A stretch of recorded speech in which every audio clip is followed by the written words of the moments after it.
I never thought I'd be the one painted as the villain, but here I am, isolated, hated, and drowning in guilt for defending myself. It all started with one punch, one moment where I finally snapped after years of silent torment. People say I'm cruel, heartless even, for what I did to Leo, a boy with autism. But they don't know the full story. They don't know what I lived through, and they certainly don't know what it feels like to be trapped in someone else's obsession, day after day. Leo and I had known each other since nursery school. He always had behaviors. He clung to me even then, but it was brushed off because of his autism. I didn't think much of it at the time, but as we grew up, it became clear that his fascination with me wasn't just innocent childhood attachment. He fixated on me in ways that made me deeply uncomfortable. He'd tell people I was his girlfriend even though I'd turned him down, gently, repeatedly, but no never seemed to mean no to him. By the time we were 11, his behavior took a darker turn. He started making comments about my body, staring, saying things that made my skin crawl. He'd ask to touch me, beg, even. When I refused, he'd get upset meltdowns, tantrums, and then I'd get blamed for setting him off. His friends would pressure me, too, claiming he deserved a chance because of his condition, like I was obligated to give him affection he hadn't earned. Then, in year 7, around 6th grade, Leo crossed the line. He groped me. It wasn't an accident. It wasn't confusion. It was deliberate. I reported it. I told teachers. I cried in front of them, shaking, desperate for help. But all I got were sympathetic smiles and excuses. He doesn't understand, they'd say. It's part of his autism. And then they'd thank me for being such a good friend to him, a good person, like suffering in silence was a virtue. But it didn't stop there. It kept happening, again and again. For 4 years, Leo grabbed me without consent. Sometimes it was my chest, other times, my butt, always without warning, always forceful. I would cry, plead, beg him to stop, but he never did. He acted like I was his, like my only purpose was to fulfill his emotional needs, to stay within reach for him to touch whenever he pleased. He became jealous if I so much as spoke to another guy, and if I didn't play the role he wanted, cue the meltdown. Cue the school blaming me for not understanding his condition. I can't even explain the pain, the shame, the isolation. I wasn't allowed to be my own person. I was Leo's emotional crutch, his fantasy girlfriend, his target. Then, one day, everything boiled over. It was hot out. I wore a skirt, something I rarely did anymore because of him. I was sitting with some friends when he came up behind me and shoved his hands up my skirt. He groped me hard again and something inside me broke. I spun around and punched him, square in the nose. It cracked. Blood poured. He collapsed. And in that single moment, I felt something I hadn't in years: relief. But the fallout came fast. The school slapped me with a 2-month isolation penalty for bullying a disabled student. They didn't care what he'd done. Didn't care that I'd suffered in silence for years. They saw a violent act against an autistic boy and rushed to protect him. No one cared that he's 16 now, not some helpless child. No one cared that he acts completely normal around his friends, that he treats others with respect, just not me. Now, I'm the one being vilified. I've been receiving death threats. Strangers have told me that I deserved what happened. Some even said he should have done worse. It's sick. It's like I'm being punished for protecting myself. I can't stop second-guessing everything. Should I have been more patient, more understanding? Should I have just accepted it? Maybe I was his only chance, like people said. But no, that's wrong. It was never my job to fix him or be his emotional outlet. And, for the record, I don't hate autistic people. I know this isn't about autism. It's about him. Leo isn't the face of autism. He's just a deeply entitled and abusive person who hid behind his diagnosis. I'm saying this now because no one else has listened. Thank you for hearing me out. Since then, a few things have happened. My parents are finally trying to help. They've started looking into hiring a lawyer, something I was too scared to ask for before. I thought no one would believe me. But now, my extended family has stepped in. They're helping cover legal costs. I've also left that school. I'm staying with my grandmother now. Far from Leo, far from the whispers and the stares, my aunt is paying for therapy, which I'll be starting soon. I need it more than I can express. This trauma doesn't just disappear, but your kindness, the comments, the support, it matters. Truly. If nothing else, I hope that anyone out there reading this knows you're not alone. There's so much more to say, but I'll end with this. I finally believe I'm not the villain. I'm a person, and I'm finally reclaiming that. Thank you. From the deepest part of my heart, thank you.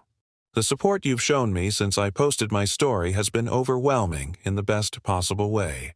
I never expected so many people to listen, to believe me, to stand beside me when I felt so incredibly alone for so long. I've tried to respond to as many comments as I could. I truly did. But they just kept coming messages of support, advice, empathy, and I couldn't keep up. Still, I read them all, every single one. Whether it was a kind word, a piece of advice, or someone just saying, "I hear you," they've all stayed with me. Now, I want to address a few questions that kept coming up, so here's a sort of FAQ for those who reached out and for those who might be wondering the same things. First, the suggestion to move in with another family member, believe me. I've thought about it. I've begged for it. But all of my relatives live more than 100 miles away, and none of them really believe that what I'm going through is serious. They think it's just typical sibling stuff, or that my mom knows best. They don't see the bruises, they don't hear the screams, so for now, that option is off the table. Then there's the question of getting my money back. Many of you told me that since I'm the card holder, I should be able to report the unauthorized charges and recover my money. I wish it were that simple. But because I'm a minor, I need a legal guardian to go with me to the bank and authorize any dispute process. And my mom, she's not going to do that. She's the one who let it happen in the first place. And finally, the big one. Why don't I just hit my brother back? I wish you could see me. I'm barely 5 feet tall.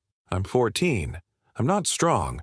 My brother, Ryan, is 16 and over 6 feet tall, built like a wall.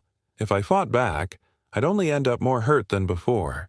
And worse, my mom would punish me for it, just like she always does, confiscating my things, blaming me for setting him off. There is no justice in our house, only survival. To those who messaged me privately offering financial help, thank you. I'm incredibly touched. I really am. But I've made peace with the fact that this isn't just about money. Yes, losing the $400 I saved for 2 years hurts. That Lego set wasn't his to take. But the deeper wound is everything that came before and after the daily assaults, the bruises, the way I'm punished for being the victim. No amount of money can erase the feeling of being voiceless in your own home. So, here's my plan. After reading hundreds of your comments, your advice, and your stories, many of which were eerily similar to mine, I've decided I'm going to do something. I've collected video evidence. I've documented the bruises on my arms. And this Wednesday, I'm walking straight out of school and heading to the police station. I'm scared, terrified, actually, but this has gone on too long. Someone needs to listen. Someone outside of my house, someone who won't be swayed by my mom's excuses or my brother's fake innocence. I'm hoping the videos and photos I've saved will finally show them what words have failed to. I don't know what will come of it. Maybe they'll believe me. Maybe they won't. But at least I'll know I tried. At least I'll know I stood up for myself. And for those of you who might still be following my story, thank you again.